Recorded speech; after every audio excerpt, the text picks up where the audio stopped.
In addition to the great stock data types, we have, sorry, great geography data types, we also have stock data types. So let's type in some companies. Microsoft, Bank of America,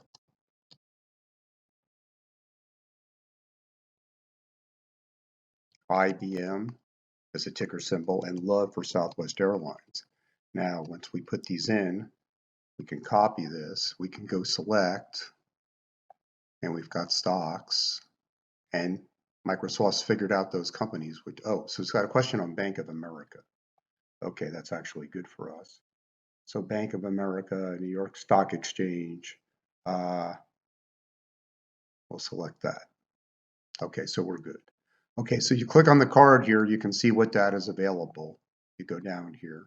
So we're going to try and get employees, all this stuff down here. We don't want that. So we may want employees. So let's get that. So we type this cell, and then we can do employees. So if we double click, and now we have the employees for each company. We might want the price, the last price. So we go Microsoft, price, and last trade time we can put in, which is basically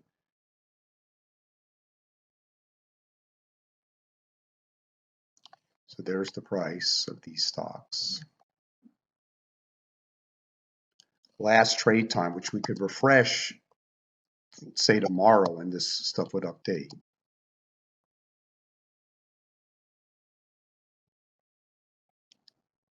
And we could even get the beta of the stock last trade time.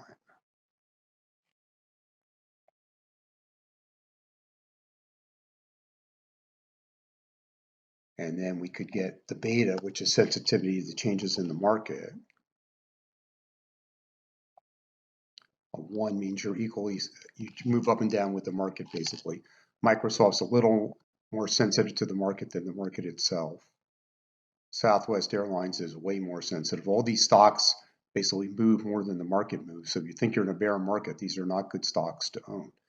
So this is really quite cool. Now, if you come here and you go right click, you go data type, you could refresh or show the card. Okay, refresh, like if I would go in here tomorrow, I would get different stock prices because they would change. So I think that's really quite cool what you can do with basically the stock data types as well as the geography data types, and more may be added.